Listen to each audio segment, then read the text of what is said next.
जय जगन्नाथ।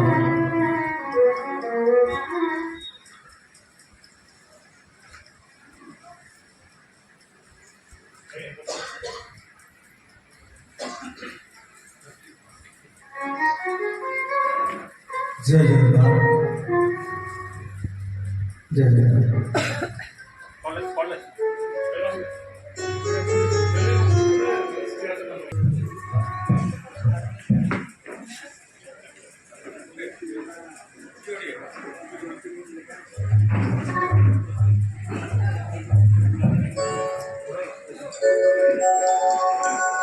आहे दीन बांधव बोधे आपनार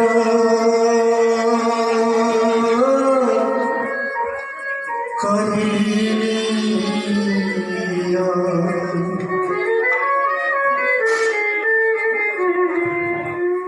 सब कढ़ी कंगाल सजाई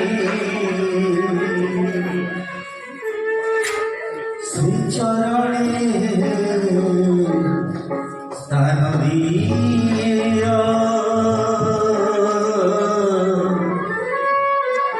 बुद्धे आपनार करिनियो आहे दीन बांधव बोधे आपनार करिनियो आहे दीन बांधव बोधे आपनार करिनियो सब कढ़ी कंगाल सजाई सब आहे दीन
सदा सर्वदा से करन्ति अवस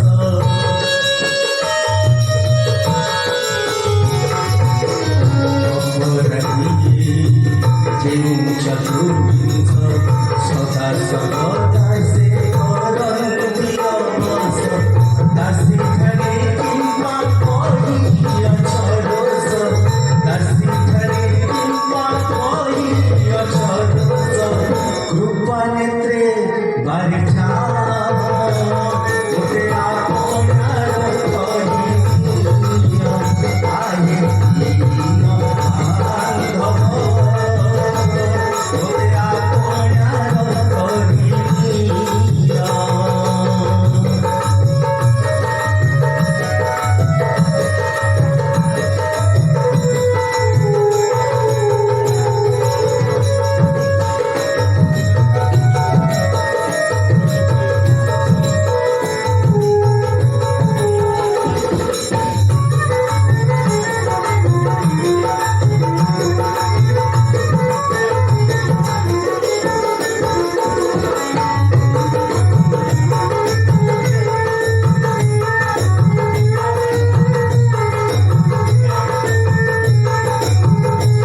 শরণ বন্ধু তুমি মঞ্জর দাসী ঠারে কিংবা কহিয়া ছড়স দাসী ঠারে কিংবা কহিয়া ছড়স রূপালিতে বাড়ি যা ওতে আপনার কহিয়া আহিল মাধব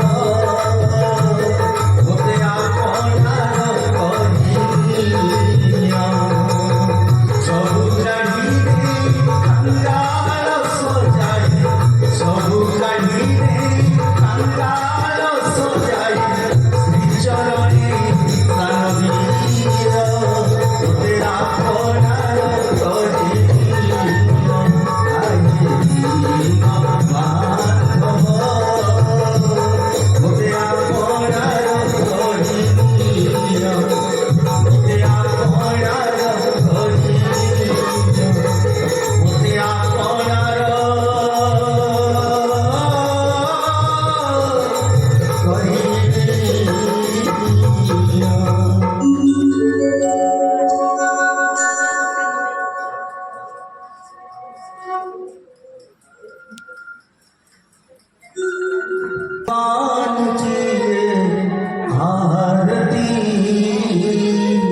জগন্নাথ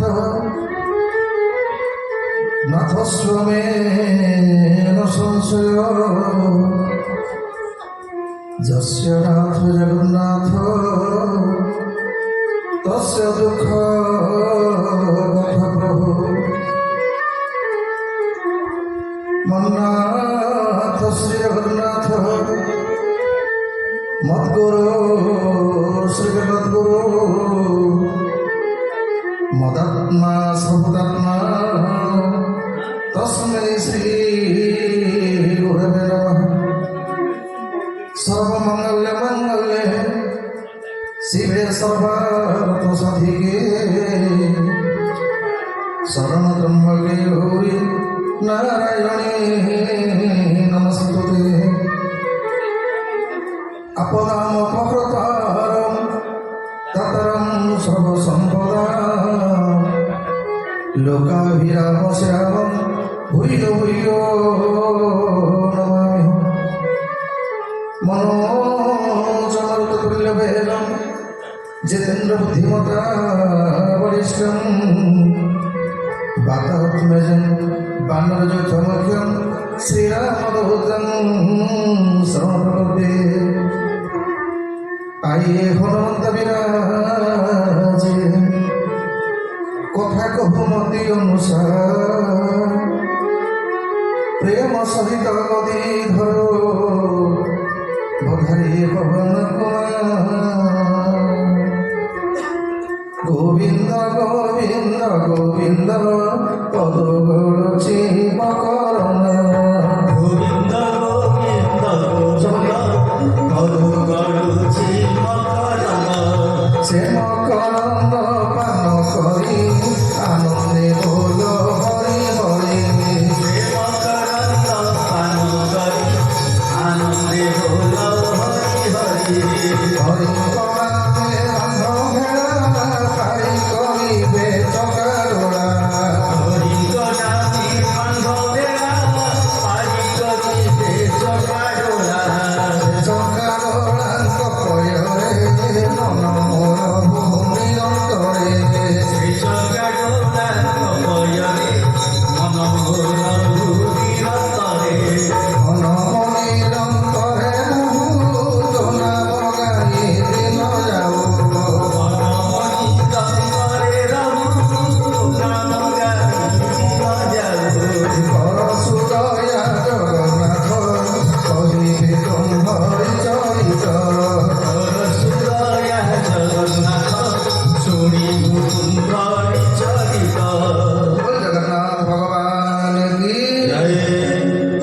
ଅନନ୍ତଟି ବ୍ରହ୍ମାଣ୍ଡର ମାଲିକ ବିଶ୍ୱଗୁଣ ବିଶ୍ୱ ନିୟନ୍ତା ଅନାଥୁରନାଥ ଅଗତିର ଗତି ଅସରଣ ଶରଣ ପଦ୍ମଫୁଲ ସରୋଜନ ଜଗନ୍ନାଥ ମହାପ୍ରଭୁ ରେବତୀ ରମଣ ଦୈନନ୍ଦ ବଳଦେବ ଜୀଉ ପରାତ୍ମ ଭଗବ ଜଗଜନୀ ଭାଷପତିକା ଚକ୍ର ସୁଦର୍ଶନ ଇଷ୍ଟଦେବ ରଘୁନାଥ ଜୀଉ ଭଗବାନଙ୍କର କଥା ରସିକ ଗାଣିନା ମଙ୍ଗଳ କନ୍ୟା ବୀର ବଜରଙ୍ଗବଳି ମହାରାଜ ମନ୍ଦିର ସଦ୍ଗୁରୁଦେବ ପୂଜ୍ୟ ପୂଜକ ବାବା ବଳିଆଙ୍କ ପାଦପଦ୍ମରେ ଅନନ୍ତ ଦଣ୍ଡପତ ପ୍ରଣମେ ନିବେଦନ ପୂର୍ବକ ମାଷ୍ଟର ତୁମେ ପବିତ୍ର ଜ୍ୟେଷ୍ଠ ମାସ ଆଜି ହେଉଛନ୍ତି ପବିତ୍ର ପୁରୁଷୋତ୍ତମ ମାସର ପ୍ରଥମ ଦିନ। ତ ଜଗନ୍ନାଥ ମହାପ୍ରଭୁଙ୍କର ପ୍ରଥମ ଦିନରେ ଯାହାଙ୍କର ସ୍ମୃତି ଉଦ୍ଦେଶ୍ୟରେ ଯାହାଙ୍କ ପାଇଁ ଆମମାନଙ୍କୁ ସତ୍ସଙ୍ଗ ପ୍ରାପ୍ତି ହେଇଛନ୍ତି ସେଇ ଭଗବାନଙ୍କର ପଦାର୍ଥରେ ସ୍ଥାନ ପାଇଥିବା ଗୋକୁଳାନନ୍ଦ ମଲ୍ଲିକ ମହୋଦୟଙ୍କର ପାଦପଦ୍ମ ଗୋକୁଳାନନ୍ଦ ସାମନ୍ତଙ୍କର ପଦପଦ୍ମକୁ ଏ ଅଧଂସର ତାଙ୍କ ଭୂତୃଷ୍ଣାଞ୍ଜଳିକୁ ଅର୍ପଣ କରି ଯାହାଙ୍କ ଆବ୍ରତ ମାନରେ ଯାହାଙ୍କର ସୁପୁତ୍ର ଶିଶୁର ବାବୁଙ୍କର ପବିତ୍ର ଅନୁକମ୍ପାର ଫଳ ସ୍ୱରୂପ ଆମେ ଆଜି ସତ୍ସଙ୍ଗ ଲାଭ କରିଛେ।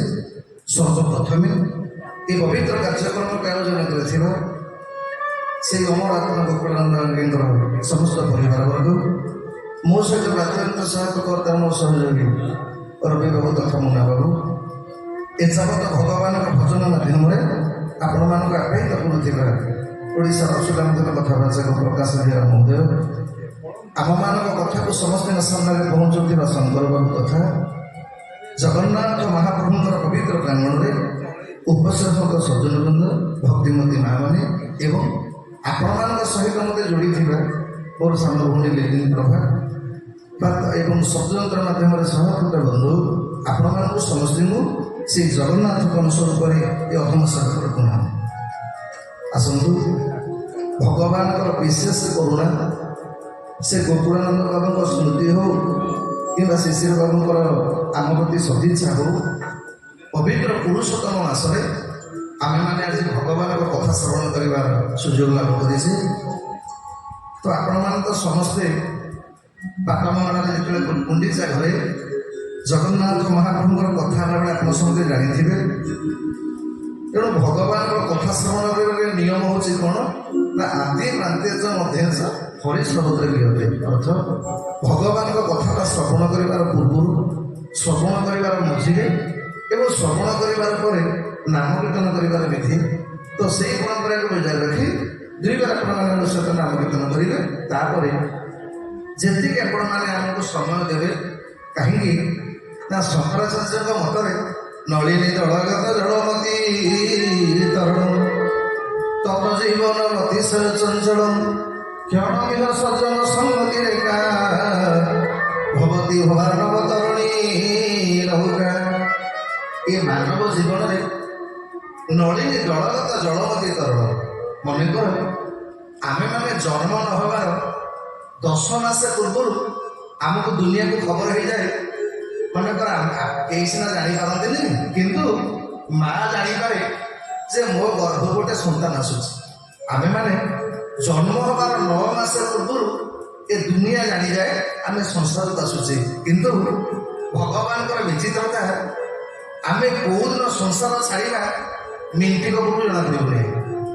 ମନେକର ଏନେ ମୋ ଘଣ୍ଟାରେ 8ଟା ରାଧାରମଣ ହରିବ ଜୟ ଜୟ ରାଧାରମଣ ହରିବ ଜୟ ଜୟ ରାଧାରମଣ हरि बोल, ଜୟ ଜୟ ରାଧାରମଣ हरि बोल, ଜୟ ଜୟ ରାଧାରମଣ ହରିବ ଜୟ ଜୟ ରାଧାରମଣ ହରିବ ଜୟ ଜୟ ରାଧାରମଣ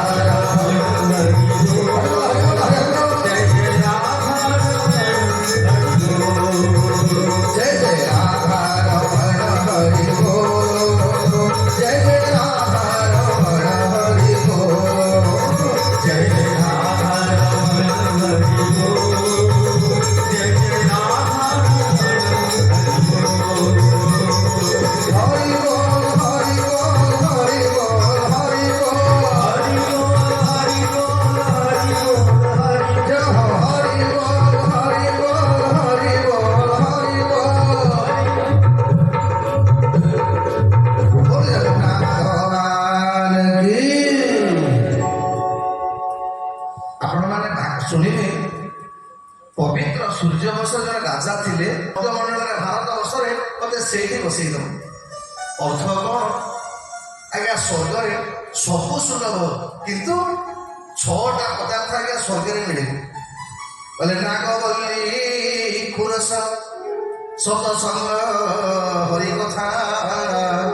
ଆମ ଶାସ୍ତ୍ର କହେ ଦେବତାମାନଙ୍କ ପାଖରେ ସବୁ ଅଛି, କିନ୍ତୁ 6ଟା ପଦାର୍ଥ ଦେବତାଙ୍କ ପାଖରେ ନାହିଁ। ଆଜ୍ଞା ଆଜି ଆଜ୍ଞା ଏଇଥିପାଇଁ ମୁଁ ସୁଶୀଲ ଆଜ୍ଞାଙ୍କୁ କୃତଜ୍ଞତା ଦେବି।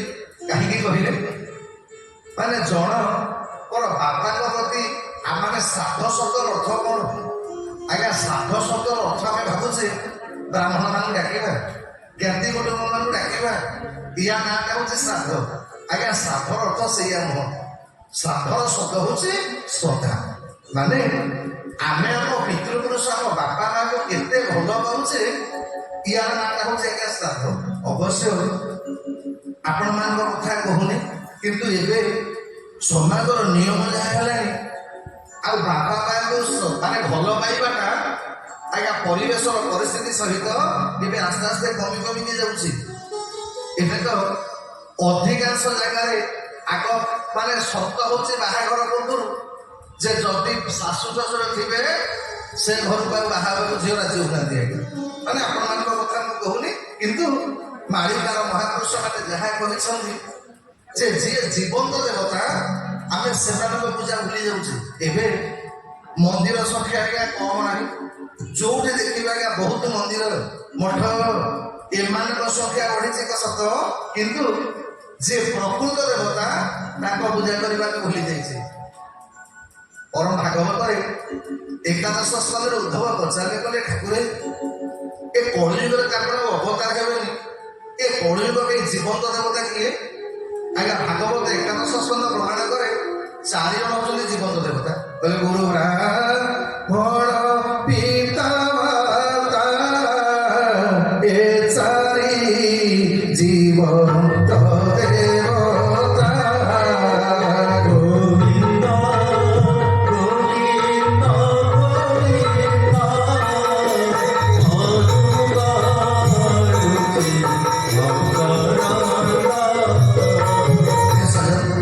ଶ୍ରୀମଦ ଭାଗବତରେ ଭଗବାନ କହିଲେ, କହିଲେ ଉଦ୍ଧବ 4 ଜଣ ହଉଛନ୍ତି ଜୀବନ୍ତ ଦେବତା ଲିଭିଂ ଗଡ୍। ଆଜ୍ଞା ଜଣେ ଗୁରୁ, ବ୍ରାହ୍ମଣ ଆଉ ବାପା ମା। ଆମେମାନେ କିନ୍ତୁ କଳିଯୁଗରେ ଏବେ ସବୁ ଯାକ 4ଟା ଯାକ ଓଲଟା। ଆମର ଗୁରୁଙ୍କ ପ୍ରତି ଭକ୍ତି ନ କରିବା ଭଲ। ଆଜ୍ଞା ଆମେ ଯେମିତି ପେଣ୍ଟ ସାର୍ଟ ଚେଞ୍ଜ କରୁଛେ, କଳିଯୁଗରେ ଲୋକଙ୍କର ଗୁରୁ ସେମିତି ପରିବର୍ତ୍ତନ ହଉଛନ୍ତି। ଆଉ ବ୍ରାହ୍ମଣ ମାନଙ୍କୁ ତ ଯୋଉ ସମ୍ମାନ, କହିବେନି ଭାଇ ଆମର ଅଛନ୍ତି ଖରାପ ଭାବିବେ, ବ୍ରାହ୍ମଣ ମାନଙ୍କୁ ସମ୍ମାନ ନ କରିବା ଭଲ। ମାନେ କଳିଯୁଗରେ ଆଜ୍ଞା ଆଉ ବାପା ମା କେତେବେଳେ ମନେ ପଡିବେ ନା? ଆଜ୍ଞା ଯେପର୍ଯ୍ୟନ୍ତ ବାପା ମା ରୋଜଗାରକ୍ଷମ ଥିବେ ଆମେ ବାପା ମାଙ୍କୁ ଆଜ୍ଞା ଭଲ ପାଇବା। ଯେମିତି ବାପାଙ୍କର ବୟସ ବଢିବ ଆମର ବାପା ମାଙ୍କ ପ୍ରତି ଭଲ ପାଇବା ଆଜ୍ଞା ସେମିତି କମିବ। ମୁଁ ଯାହା ହଉ ମାନେ ଏଇଥିପାଇଁ ମୁଁ ଏମିତି ଦିନିକିଆ କାର୍ଯ୍ୟକ୍ରମ ଆଜ୍ଞା କରେନି, କିନ୍ତୁ ଯେତେବେଳେ ଶୁଣିଲି ଯେ ଜଣେ ତାଙ୍କର ବାପାଙ୍କର ଶ୍ରାଦ୍ଧରେ ସତ୍ସଙ୍ଗ କରିବାକୁ ଚାହୁଁଛନ୍ତି, ମୁଁ ଆଗ ଯିବାକୁ ରାଜି ହେଇଗଲି। ବୋଲି ମୁଁ ଯିବି। କାହିଁକି ନା ଜୀବନରେ ଯେ ନିଜର ବାପା ମାଙ୍କୁ ଭଲ ପାଇନି, ଆଜ୍ଞା ଜୀବନରେ ଭଗବାନ ତାକୁ ମଣିଷ ବୋଲିକି ଗଣନ୍ତିନି ବା। ଏଇଥିପାଇଁ ଚଳନ୍ତି ଦେବତା। ଆଜ୍ଞା ଆମ ଶାସ୍ତ୍ର କହେ, ନିଜ ବାପା ମାଙ୍କୁ ଯିଏ ଭଲ ପାଇଛି ସେ ଭଗବାନଙ୍କ ମନ୍ଦିରକୁ ନ ଗଲେ ଚଳିବ। ଆଉ ବାପାଙ୍କୁ ଭଲ ପାଇବାର ଫଳଟା କଣ? ଭାଗବତର ନବମ ସ୍କନ୍ଧ ପ୍ରମାଣ ଦିଏ। ଯେତେବେଳେ ନବମ ସ୍କନ୍ଧର ବଂଶାଣୁ ଚରିତ୍ର ଆପଣ ପଢିବେ, ଏ ବଂଶାଣୁ ଚରିତ୍ରରେ ପବିତ୍ର ସୂର୍ଯ୍ୟ ବଂଶରେ ଜଣେ ରାଜା ଥିଲେ, ତାଙ୍କ ନାଁ ହଉଛି ନାଭାଗ। ଏ ନାଭାଗ ରାଜାଙ୍କର 5ଟା ପୁଅ, 6ଟା ପୁଅ ନାଁଟା ହଉଛି ନଭଗ। ତ ଯେତେବେଳେ ଏ 4-5 ଭାଇ ଯାକ ଯେତେବେଳେ ବାପା ବୟସ ହେଇଗଲା, ଆଜ୍ଞା 4 ଭାଇ ଯାକ କଣ କଲେ ନା, 4 ଭାଇ ଯାକ ଭାରି ଚାଲାକ। ଏ ସାନ ପୁଅ ନଭଗଟା ବେଶୀ ସରଳିଆଟା ଆଉ ବହୁତ ଆଜ୍ଞା ମାନେ ସବୁଠାରୁ ଆଜ୍ଞା ତାର ବୁଦ୍ଧି ଟିକେ କମ। ଏ 4 ଭାଇ ଯାକ କଣ କଲେ, ବାପାଙ୍କର ଯେତେ ଧନ ସମ୍ପତ୍ତି ଆଉ ରାଜ୍ୟ 4 ଭାଇ ଯାକ ବାଟି ଦେଲେ କି, ଆଉ ନଭଗଙ୍କ ପାଇଁ କେବଳ ବୁଢା ବାପାଟାକୁ ରଖିଦେଲେ। ନାଭାଗଙ୍କୁ 4 ଭାଇ ଯାକ କହିଲେ, କହିଲେ ନଭଗ ଆମେ ସମ୍ପତ୍ତି ବାଣୀ ସବୁ ଭାଗ ବାଣ୍ଟି ଦେଇଛୁ, ଧନ ସମ୍ପତ୍ତି ରାଜ୍ୟ ଇଏ ସବୁ ଆମର, କେବଳ ଏ ବାପା ତ ଭାଗରେ ପଡିଲେ। ଆଜ୍ଞା ବାପାଙ୍କର ବୟସ ହେଇଯାଇଛି। ନଭଗ ବିଚାର କଲେ ଯେ ଯଦି ମୋ ଭାଇମାନେ ମୋ ବାପାକୁ ମୋତେ ଦେଇଛନ୍ତି, ତାହେଲେ ମୋ ବାପାକୁ ମୁଁ ନେଇକି ଯିବି। ନାଭାଗ ପଚାରିଲେ, କହିଲେ ନଭଗରେ ମୁଁ ରୋଜଗାର କରିଥିବା ସମ୍ପତ୍ତିଟା ଏଇଟା ତତେ ମୁଁ ଦେଇପାରିଲିନି, କିନ୍ତୁ ଆଜି ମତେ ପୋଷିବାର, ମତେ ଭରଣ କରିବାର, ପୋଷଣ କରିବାର ଦାୟିତ୍ୱଟା ତୋ ଉପରେ ପଡିଛୁ, ତୁ ମନ ଦୁଃଖ କରୁଛୁ। ନଭଗ କହିଲେ, ବାପା ଏଇଟା ମୋର ଭାଗ୍ୟ। କାହିଁକି ନା ଯିଏ ମତେ ସଂସାରକୁ ଆଣିଛି, ଆଜିକାଲି ଅଧିକାଂଶ ପିଲାଙ୍କର ଗୋଟେ କଥା କଣ କହିଲେ, ଏ ମୋ ବାପା ମୋ ପାଇଁ କିଛି କରିଥାନ୍ତି, ଏ ମୋ ନାଁ ମୋ ପାଇଁ କିଛି ନାହିଁ। ଅନେକ ପିଲା ମତେ କହନ୍ତି, କହିଲେ ଆଜ୍ଞା ଆମ ବାପା ପୁରୁଣା ପିଲା ଲୋକ, ସିଏ ମୋବାଇଲ ଟିକେ ଦେଖେଇ ଦଉନାହାନ୍ତି। ଅବଶ୍ୟ ଆଜିକାଲି ଏପର୍ଯ୍ୟନ୍ତ ମୁଁ କାହା ମୋବାଇଲ ଦେଖିନି ଯେ ମାଇ ଫାଦର ମାଇ ଲଭ୍, ଏମିତି ଆଜ୍ଞା କୋଉଠି ଦେଖିନି। ମୁଁ ଆଜି ପର୍ଯ୍ୟନ୍ତ କାହା ମୋବାଇଲ ଦେଖିନି। ଆଜ୍ଞା ଗୋଟିଏ ସମ୍ପତ୍ତି ନ ପାଇକି ମଧ୍ୟ ନିଜ ବାପାଙ୍କୁ ନେଇକିରି ଗଲେ, ପାଖରେ ସମ୍ପତ୍ତି ନାହିଁ କିନ୍ତୁ ମନ ପ୍ରାଣ ଦେଇ ଆଜ୍ଞା ବୁଢା ବାପାଙ୍କର ସେବା କରିବା। ଏ ବାପା ମାନେ ମା ମାନେ, ଏ ଯୁଗର ନାଁଟା କଳିଯୁଗ କାହିଁ କହିଲେ? ଏ ଯୁଗରେ ଆମେ ଯାହା କରିବା ଫଳଟା ମୁଁ ଏଇ ଯୁଗରେ ମିଳିବ। ଏଇଥିପାଇଁ ଏ ଯୁଗଟା ଶ୍ରେଷ୍ଠ ଯୁଗ। ଯେ ଆଗରୁ ଥିଲା କଣ, ଲୋକ ସତ୍ୟରେ ତପସ୍ୟା କରୁଥିଲେ, ତ୍ରେତୟାରେ ଫଳ ପାଉଥିଲେ। ତ୍ରେତୟାରେ ତପସ୍ୟା କରୁଥିଲେ, ଦ୍ୱାପରରେ ଫଳ ଏ ଯୁଗରେ ଆମେ ଯାହା କରିବା ଏହି ଜନ୍ମରେ ଆମକୁ ମିଳିବ। ଆଜ୍ଞା ଯାହା କରିବେ ଏଇ ଜନ୍ମରେ ପାଇବେ, ଏଇଟାକୁ ଆପଣମାନେ ସାବଧାନ ହେଇଯାଆନ୍ତି। ତ ନଭଗ ଆନନ୍ଦ ମନରେ ବାପାଙ୍କର ବିନା ବିଧାରେ ଆଜ୍ଞା ବାପାଙ୍କର ସେବା କରେ। ନାଭାଗ ସବୁଦିନ କହନ୍ତି କରେ ନଭଗ ମୁଁ ତତେ କିଛି ଦେଇପାରିଲିନି, ମୋ ସମ୍ପତ୍ତି ତୋ ଭାଇମାନେ ନେଇଗଲେ, ମୋ ରାଜ୍ୟ ତୋ ଭାଇମାନେ ନେଇଗଲେ, ଆରେ ତୁ ବୁଢା ବାପାଟାକୁ ସେବା କରିକି କଣ ଲାଭ ପାଉଛୁ? ନଭଗ କହିଲେ କଲେ ବାପା ତମ ସେବା କରିବାର ସୁଯୋଗ ମୋତେ ମିଳୁଛି ତ? କାହିଁକି ନା ଦୁନିଆରେ ବାପା ମାଙ୍କ ସେବା କରିବାର ସୌଭାଗ୍ୟଟା କେବଳ ଭାଗ୍ୟବାନ ପିଲାଙ୍କୁ ମିଳିଯାଏ।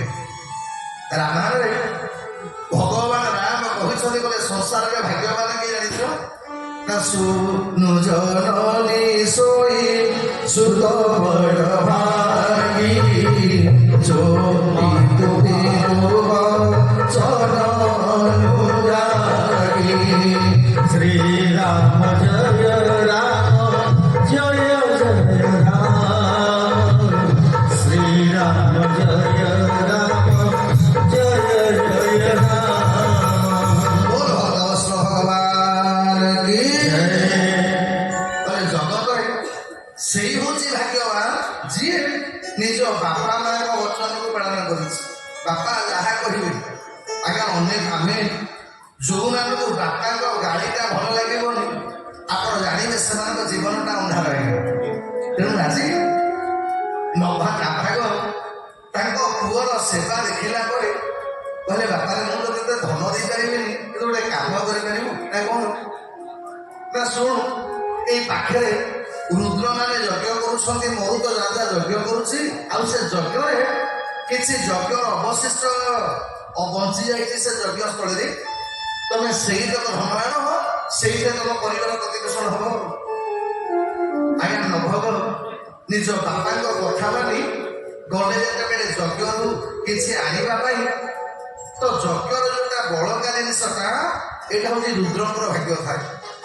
ଇଏ ଯେତେବେଳେ ଯଜ୍ଞର ବଳକା ଧନଟା ମରୁତ ରାଜାଙ୍କର ଆଣିକି ଆସନ୍ତି ତ ସେତେବେଳେ ରୁଦ୍ରଙ୍କର ବାଧା ଦେବେ, କହିଲେ ତମେ କେମିତି ଏ ଧନଟା ନଉଛ, ଏଇଟା ତ ରୁଦ୍ରଙ୍କର ପାଇବାର ଯୋଗ୍ୟ।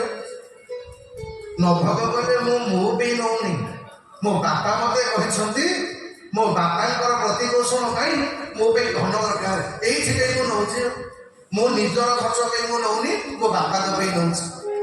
ଆଜ୍ଞା ଯେତେବେଳେ ବାପାଙ୍କ ପାଇଁ ନେବା କଥା କହିଲେ ଆଜ୍ଞା ରୁଦ୍ରଗଣ ମାନେ ଖୁସି ହେଇଗଲେ, କହିଲେ ଯାହା ହଉ ଜଣେ ତ ନିଜ ବାପାଙ୍କ ପାଇଁ ନଉଛି, ଏ ନଭଗ ତମେ ଧନ ଦେଇ ନେଇକି ଯା। ଆଜ୍ଞା ଧନ ନେଇକି ଆଣିଲେ, ଆଉ ବାପାଙ୍କର ପ୍ରତିପୋଷଣ କରିବାର ଫଳ କଣ ହେଲେ ଜାଣିଛନ୍ତି? ନାଭାଗ କହିଲେ କଲେ ନଭଗ ମୁଁ ତତେ ଧନ ଦେଇପାରିନି, ମୁଁ ତତେ ରାଜ୍ୟ ଦେଇପାରିନି, କିନ୍ତୁ ତତେ କିଛି ନ ଦେଇକି ମଧ୍ୟ ତୁ ସାନ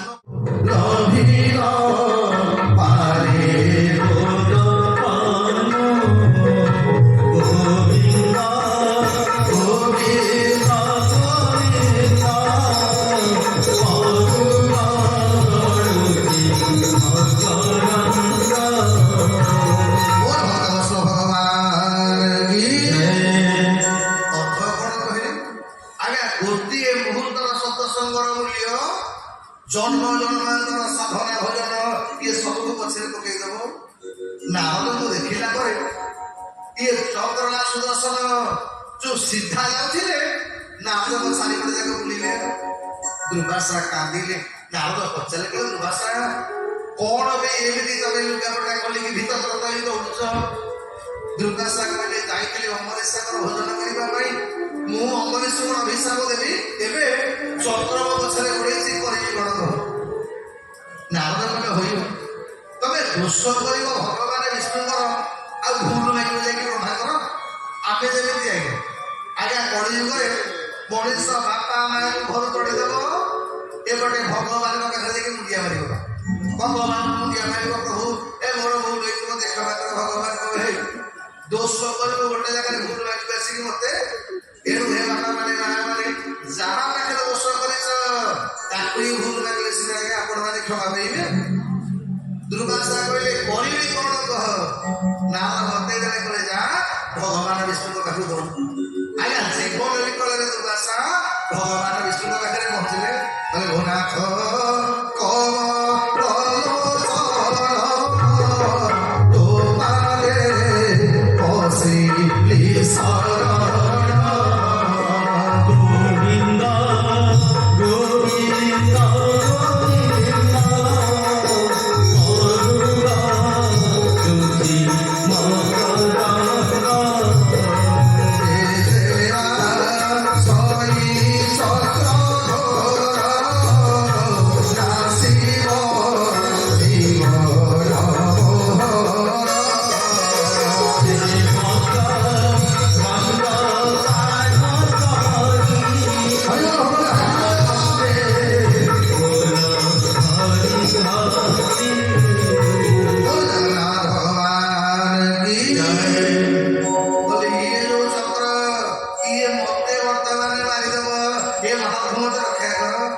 ଭଗବାନ ହସିଲେ କଲେ ଦୁର୍ବାସା ମୁଁ ବି ରକ୍ଷା କରିପାରିବି।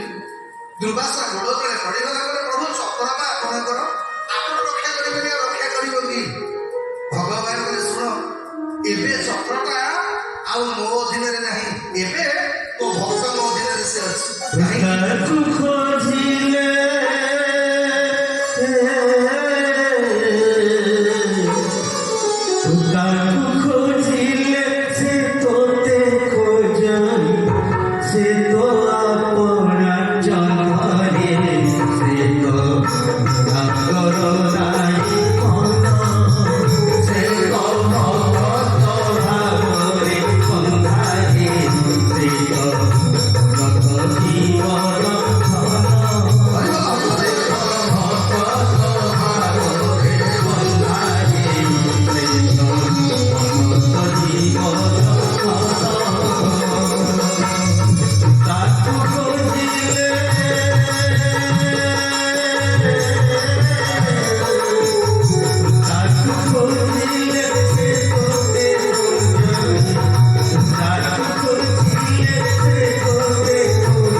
ଦୁର୍ବାସା କାନ୍ଦିଲେ କଲେ ମହାପ୍ରଭୁ ମତେ ଚକ୍ର କଳୁ ରକ୍ଷା କରିବ କିଏ? ନା ତମେ ଅମ୍ବରୀଶ ପୂଜା। ଯଦି ଅମ୍ବରୀଶ ଚାହିଁବ ତାହେଲେ ସୁଦର୍ଶନର ଚକ୍ରର ଗତିଟା ବନ୍ଦ କରିପାରିବ। ଆଜ୍ଞା ବାଧ୍ୟ ହେଇକି ସେଦିନ ଦୁର୍ବାସା ଆସିକି ପହଞ୍ଚିଗଲେ ସକାଳେ ଅମ୍ବରୀଶଙ୍କ ପାଖରେ। ଦେଖିଲେ କଣ ନା ଅମ୍ବରୀଶ ଆଜି ପର୍ଯ୍ୟନ୍ତ ସେ ଏମିତି ପାଣି ଧରି ଛିଡ଼ା ହେଇଥିଲା। କହିଲେ ଜଣେ ବ୍ରାହ୍ମଣ ମୋ ଘରେ ଭୋଜନ କରିନାହାନ୍ତି, ଆଉ ବ୍ରାହ୍ମଣ ଖାଇବାକୁ ନ ଦେଇକି ମୁଁ ଭୋଜନ କରିବି? ଦୁର୍ବାସା ଦୌଡ଼ି ଦୌଡ଼ି କରି ପଳେଇ ଆସିଲେ। ଯେତେବେଳେ ଅମ୍ବରୀଶଙ୍କ ପାଦ ତଳେ ପଡ଼ିବାକୁ ଯାଆନ୍ତି, ଅମ୍ବରୀଶ ଗୋଡ଼ ତଳେ ପଡ଼ିଗଲେ। କହିଲେ ଦୁର୍ବାସା ଆପଣ ବ୍ରାହ୍ମଣ, ଆପଣ ସନ୍ଥ, ଆପଣ ମୋ ପାଦ ତଳେ ପଡ଼ିବେ? ବରଂ ଦୁର୍ବାସା କହିଲେ ଅମ୍ବରୀଶରେ ଭଗବାନ ମଧ୍ୟ ସୁଦର୍ଶନ ଚକ୍ରକୁ ରକ୍ଷା କରିପାରିଲେନି, ତମେ ମଧ୍ୟ ରକ୍ଷା କରିପାରିବ। ଆଜ୍ଞା ଦେଖନ୍ତୁ ଭଗବାନଙ୍କ ଠାରୁ ଭଗବାନଙ୍କ ଭକ୍ତର ମହିମାଟା କଣ। ତ ସେଦିନ ଅମ୍ବରୀଶ ପ୍ରାର୍ଥନା କଲେ ସୁଦର୍ଶନ, ଯଦି ମୋ ଜୀବନରେ ମୁଁ କିଛି ପୁଣ୍ୟ କରିଥିବି, ଯଦି ମୁଁ ଭଗବାନଙ୍କୁ ଭଲ ପାଉଥିବି, ଯଦି ମୁଁ ଭଗବାନ ବିଷ୍ଣୁଙ୍କର ଆରାଧନା କରୁଥିବି, ତାହେଲେ ତମେ ଟିକେ ସ୍ଥିର ହେଇଯାଅ। ଆଜ୍ଞା ଯେମିତି ଭଗବାନଙ୍କୁ ପ୍ରାର୍ଥନା କଲେ ସୁଦର୍ଶନଟା ସେମିତି ସ୍ଥିର ହେଇଗଲା। ତ କହିବାର ତାତ୍ପର୍ଯ୍ୟ କଣ? ଯାହା ହଉ ଆମ ମାନଙ୍କ ପ୍ରିୟ ପ୍ରଭୁଙ୍କର ସୁନ୍ଦର ଧର ଆଉ ତ ସମସ୍ତ ଭକ୍ତମାନଙ୍କର ଭିତରେ ଭାଗବତରେ ଏଇଥିପାଇଁ ଭଗବାନ କହିଲେ କଣ ନା ମୋର ଭକ୍ତ ମୋର ମିତ୍ର ସେ କରେ ଜଗତ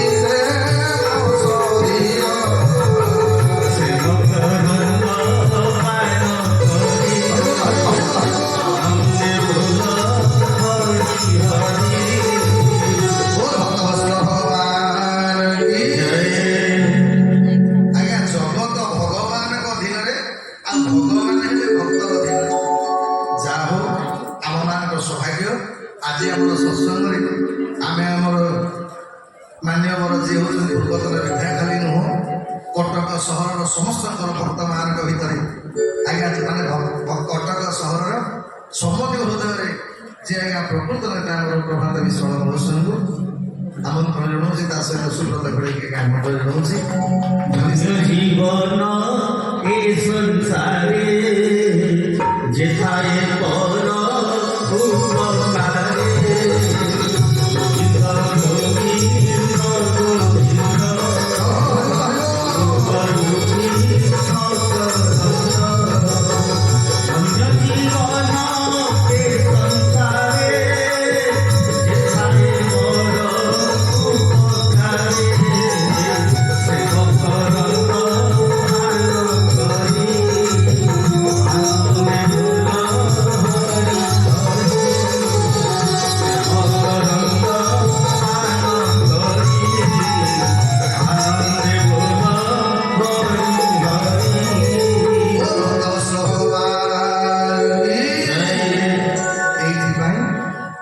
ସାଧୁବାଦ ଦେବି ନିଶ୍ଚିନ୍ତ ଭାବରେ ସୁଶୀଲ ଆଜ୍ଞାକୁ ଯିଏ ତାଙ୍କ ବାପାଙ୍କର ଶ୍ରାଦ୍ଧ ପାଇଁ ଶ୍ରାଦ୍ଧ ଶବ୍ଦର ଅର୍ଥ କଣ ଆଜ୍ଞା?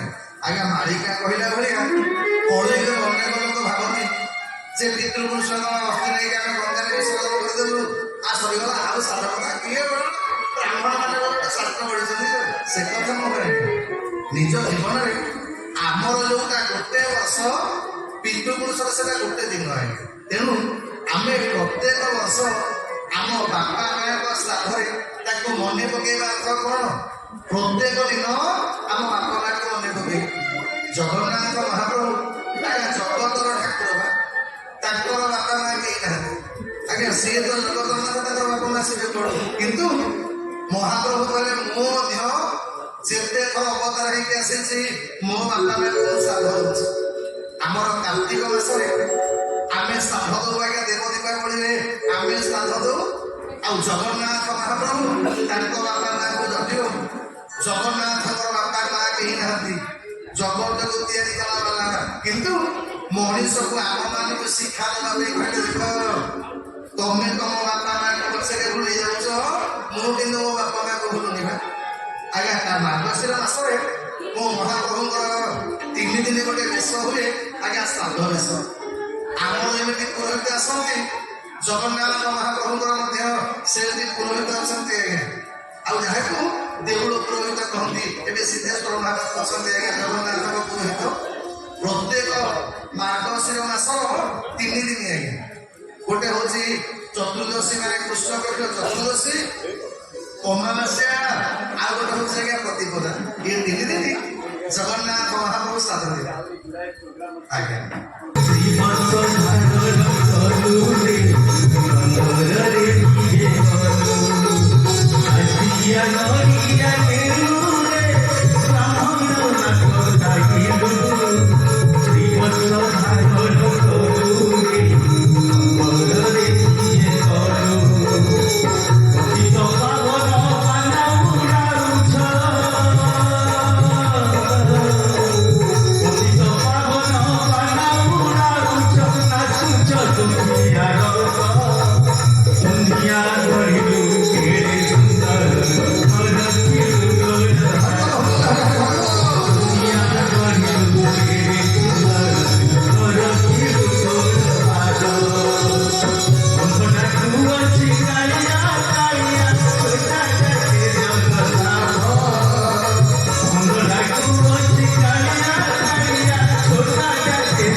ମାର୍ଗଶିର ମାସରେ ଦୀପାବଳି ଅର୍ଥ ମହାପ୍ରଭୁ କହିଲେ ବାପା ମୋର ମଧ୍ୟ ବାପା ମା ନଥିଲେ ମଧ୍ୟ ମୁଁ କିନ୍ତୁ ଯେତେ ଥର ଅବତାର ହେଇଛି ଆଜ୍ଞା, ଏଇଠି ବି ମାର୍ଗଶିର ମାସରେ କୃଷ୍ଣ ପକ୍ଷ ଚତୁର୍ଦ୍ଦଶୀ ମାର୍ଗଶିର ଅମାବାସ୍ୟା ଆଉ ଶୁକ୍ଳପକ୍ଷ ପ୍ରତିପଦା ଦିନ ମହାପ୍ରଭୁଙ୍କର ଗୋଟେ ବେଶ ହୁଏ ଆଜ୍ଞା ଦେବ ଦୀପାବଳି।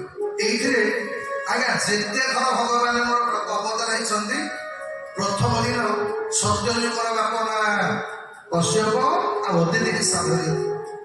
ଦ୍ୱିତୀୟ ଦିନ ତ୍ରେତୟା ଯୁଗର ବାପା ମା ଦଶରଥ କୌଶଲ୍ୟା ଭଗବାନ ଶ୍ରାଦ୍ଧ ଦିଅନ୍ତି। ଆଉ ପ୍ରତିପଦା ଦିନ କଳିଯୁଗର ବାପା ମା ଆଜ୍ଞା ଦ୍ୱାପର ଯୁଗର ବାପା ମା ନନ୍ଦ ଯଶୋଦା ଦେବକୀ ବସୁଦେବ ଇନ୍ଦ୍ରଦୁମ୍ନ ଗୁଣ୍ଡିଚା ତା ସହିତ ଆଜ୍ଞା ଯାହା ପାଇଁ ମହାପ୍ରଭୁଙ୍କର ମାନେ ଗୋପାଳ ବଲ୍ଲଭ ଭଗବାନ କର୍ତ୍ତା ଖେଚେଡ଼ି କରବା ଭାଇକି ମଧ୍ୟ ଶ୍ରାଦ୍ଧ ଦିଅନ୍ତି ନା। ତେଣୁ ଶ୍ରଦ୍ଧା କ'ଣ ମାନେ ମହାପ୍ରଭୁ ମଧ୍ୟ ତାଙ୍କ ବାପା ମାଆଙ୍କୁ ଭୁଲି ନାହାନ୍ତି ଆଜ୍ଞା ଶ୍ରାଦ୍ଧ ଦିଅନ୍ତି। ଏଇଥିପାଇଁ ଆମେମାନେ ଯୋଉମାନଙ୍କର ତ ବାପା ମା ଅଛନ୍ତି ଶ୍ରାଦ୍ଧ ଶବ୍ଦର ଅର୍ଥ କ'ଣ? ତା ଶ୍ରଦ୍ଧା। ଆମ ପିତୃପୁରୁଷ ଆମେ କେତେ ଟଙ୍କାର ଗୋପାଳେ ତାଙ୍କ ପାଇଁ ଖର୍ଚ୍ଚ କଲେ, କେତେ ଟଙ୍କାର ଲୁଗାପଟା ଦେଲେ ସେ ଦେଖନ୍ତିନି, କିନ୍ତୁ ଆମମାନଙ୍କ ଶ୍ରଦ୍ଧା ଦେଖନ୍ତି। ଏଇଠି ବି ଭାଗବତ କ'ଣ କହିଛି? ଶ୍ରଦ୍ଧା ବିହୀନ କରମ ଯେତେ ଫଳ ଭଳେ କଦାଚି ଗୋବିନ୍ଦ ଗୋବିନ୍ଦ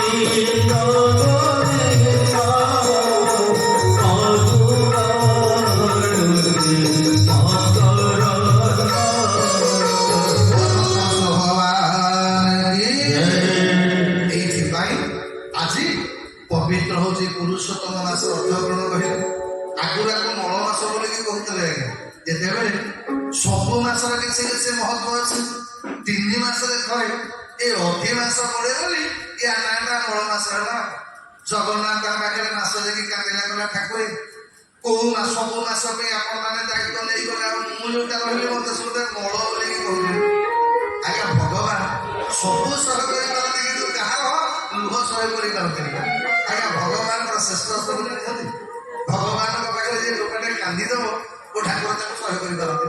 ଭଗବାନ କହିଲେ ଶୁଣ, ମୋ ନାଁଟା ପୁରୁଷୋତ୍ତମ, ଆଜିଠୁ ତୋ ମାସ ନାଁଟା ହବ ପୁରୁଷୋତ୍ତମ ମାସ।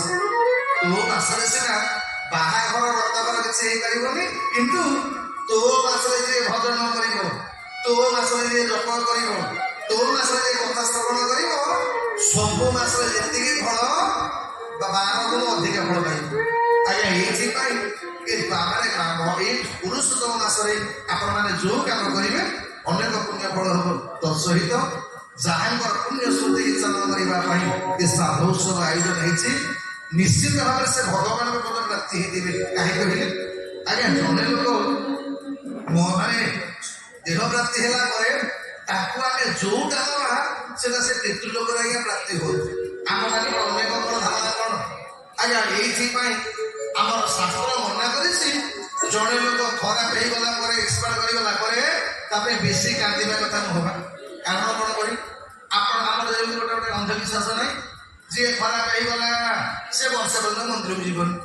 ଆଜ୍ଞା ଅଧିକାଂଶ ଲୋକ ବର୍ଷେ ପର୍ଯ୍ୟନ୍ତ ଠାକୁର ପୂଜା ବନ୍ଦ, ଭଗବାନଙ୍କୁ ଦର୍ଶନ କରିବା ବନ୍ଦ। କିନ୍ତୁ କୌଣସି ପୁରାଣରେ ଲେଖା ହେଇନି, ଓଲଟି ଗୌଡ଼ ପୁରାଣରେ ଲେଖା ହେଇଛି କ'ଣ ନା, ଯଦି ଜଣେ ଲୋକ ମାନେ ସ୍ୱର୍ଗ ପ୍ରାପ୍ତି ହେଲା ପରେ ତା ପାଇଁ ଆପଣ ଯେତେ ଭଲ ଭଜନ କରିବେ, ଭଲ ଜପ କରିବେ, ଆଜ୍ଞା ତା ପାଇଁ ପ୍ରାର୍ଥନା କରିବେ, ସେ ପିତୃପୁରୁଷରେ ସେତିକି ରୁଷି ହବ। ଆଉ ଜଣେ ମରିଗଲା ପରେ ଯଦି ସବୁବେଳେ କାନ୍ଦିବେ ଆପଣଙ୍କ ଲୁହ ସିମେଣ୍ଟ ସେଟା ଅଛି। ତେଣୁ ସଜନ ଇଏ ବୋଧେ ମାନେ ଗୋଟେ ମାନେ ଶ୍ରାଦ୍ଧ ହଉଛି, ଇଆର କାମ ହଉଛି ଆଜ୍ଞା ଶ୍ରଦ୍ଧା। ଯାହା ହଉ ଆଜି ଆମ ମାନଙ୍କର ସୌଭାଗ୍ୟ ଯେ ସିଏ ଏଇଟା ବୋଧେ ଗୋକୁଳାନନ୍ଦ ଆଜ୍ଞାଙ୍କର ପୂର୍ବ ଜନ୍ମର ସୁକୃତ, ଯେ ଭଳି ଏକ ସନ୍ତାନ ସେ ଜନ୍ମ ଦେଇଛନ୍ତି, ଯିଏ ତାଙ୍କର ବାର୍ଷିକ ଉତ୍ସବରେ ଏଭଳି ଏକ ସତ୍ସଙ୍ଗ ଆୟୋଜନ କରିଛନ୍ତି। ପୁଣି ଆଜି ଏମିତି ଦିନ ପୁରୁଷୋତ୍ତମ ମାସର ପ୍ରଥମ ଦିନ ଆଜ୍ଞା। ତେଣୁ ଯାହା ହଉ ଯେତିକି ପଛକେ ଆମର ସମୟ ହଉ, କାହିଁକି ନା ଭଗବାନଙ୍କ କଥାଟା କିଏ ଶୁଣିଲେ ଶୁଣି ନ ଶୁଣିଲେ ନାହିଁ। ଯୋଉ ଜଗନ୍ନାଥଙ୍କ ସାମ୍ନାରେ ବସିଲେ ଜଗନ୍ନାଥ ମହାପ୍ରଭୁ ଆମ କଥା ଆଜ୍ଞା ଶୁଣନ୍ତି। ଏଇଥିପାଇଁ ଆଜି ବାଣୀକି ବିଶ୍ରାମ ଦେଲା ପୂର୍ବରୁ ସେଇ ପବିତ୍ର ଆତ୍ମାଙ୍କ ପାଇଁ ମହାପ୍ରଭୁଙ୍କ ପାଖରେ ପ୍ରାର୍ଥନା କରୁଛି ଯେ ତାଙ୍କର ପଦାର୍ଥରେ ସେ ନିଶ୍ଚିତ ଭାବେ ତାଙ୍କ ସ୍ଥାନ ଦେଇଥିବେ ଏବଂ ତାଙ୍କରି ଆବର୍ତ୍ତମାନରେ ତାଙ୍କର ସନ୍ତାନଙ୍କୁ ଭଗବାନ ସୁଶୀଳାଙ୍କୁ ଆଜ୍ଞା ଶକ୍ତି ଦିଅନ୍ତୁ, ଏମିତି ଧୈର୍ଯ୍ୟ ଦିଅନ୍ତୁ ଯଥା ତାଙ୍କ ପରିବାରର ମଙ୍ଗଳ କାମନା କରିବା ସହିତ ମତେ ଭଲ ଲାଗୁଥିବା ଆଜ୍ଞା ମୋ ସହିତ ଯୋଗସ୍ଥାପନ କରୁଥିବା ଲିଲିନ ମାଙ୍କର ମଙ୍ଗଳ କାମନା କରୁଛି। ତା ସହିତ କଥା ଶ୍ରବଣ କରୁଥିବା କ୍ରାଇମନାଥର ଶ୍ରୀ ମୋର ବଡ଼ ଭଉଣୀ ଆଜ୍ଞା ଶ୍ରୀ ମାଧୁରୀ ମା ନାନୀ ଅଛନ୍ତି ଏବଂ ଅଶୋକ ବାବୁ କଥା ୟୁଟ୍ୟୁବରେ ସାହାଯ୍ୟ କରୁଥିବା ଆମର ଶଙ୍କର ଭାଇ ସମସ୍ତଙ୍କ ପାଇଁ ଜଗନ୍ନାଥଙ୍କ ପାଖରେ ପ୍ରାର୍ଥନା କରୁଛି ଗୋଟେ କ୍ଷଣ ଭିଡ଼ ଆଜ୍ଞା ଯେତିକି ଆମକୁ ସୁଯୋଗ ମିଳିଛି ଜଗନ୍ନାଥ ମହାପ୍ରଭୁ ସମସ୍ତଙ୍କର କଲ୍ୟାଣ କରିବେ। ଆସନ୍ତୁ ଆମେ ସମସ୍ତେ ଜଗନ୍ନାଥଙ୍କ ପାଇଁ ନିଜର ପରିବାର ପାଇଁ ଏ ଅଞ୍ଚଳ ପାଇଁ ସମସ୍ତେ ଭଗବାନଙ୍କୁ ପ୍ରାର୍ଥନା କରିବା। ସମସ୍ତେ ମୋ ସହିତ ଟିକେ ଗାଳି ଦେବେ ଦୟା କର ଦୀନ ବନ୍ଧୁ ସୁବେ ଯାଉ ଆଜ ଦିନ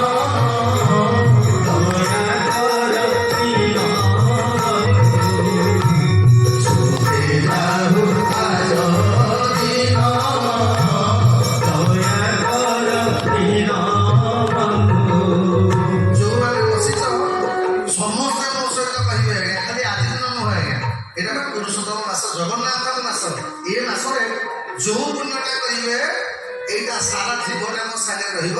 ଏଇଥିପାଇଁ ଭଗବାନଙ୍କୁ ପ୍ରାର୍ଥନା କରି ଆପଣ ଭାବୁଥିବେ ଯେ ମୁଁ ତ ହଳ ଭିତରେ ପ୍ରାର୍ଥନା କରୁଛି ଜଗନ୍ନାଥଙ୍କର ମୋ ପ୍ରାର୍ଥନା ଶୁଣୁଥିବେ।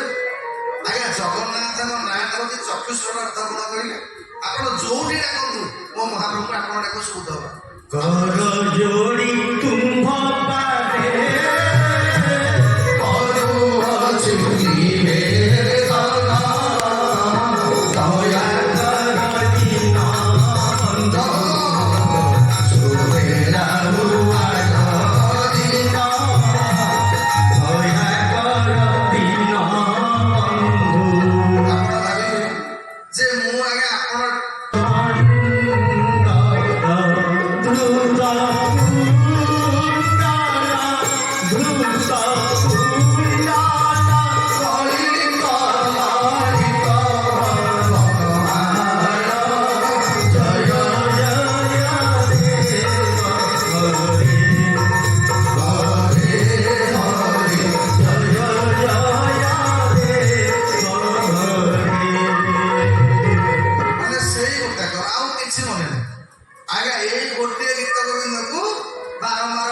ଦେଖନ୍ତୁ ମୋ ମହାପ୍ରଭୁ ଭଜନ ଶୁଣିବାକୁ ଗୀତ ଗୋବିନ୍ଦ ଶୁଣିବାକୁ କେତେ ଭଲ ପାଆନ୍ତି।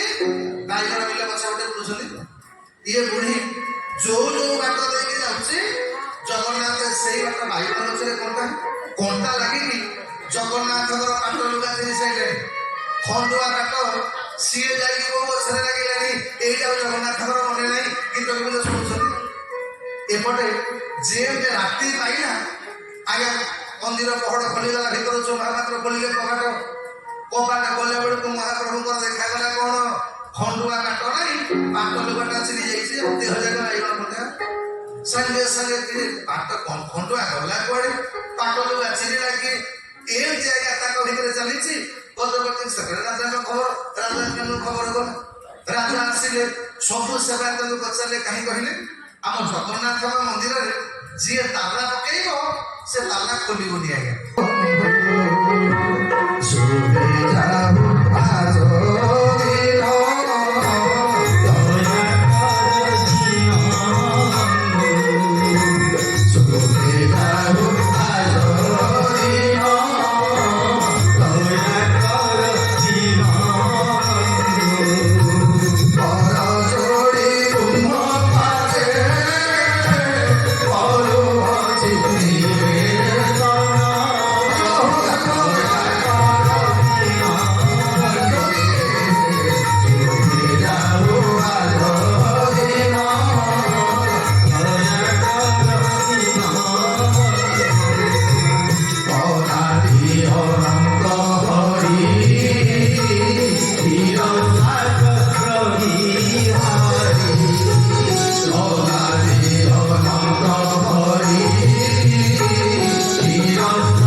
ପ୍ରେମରେ କୀର୍ତ୍ତନ କରିବା।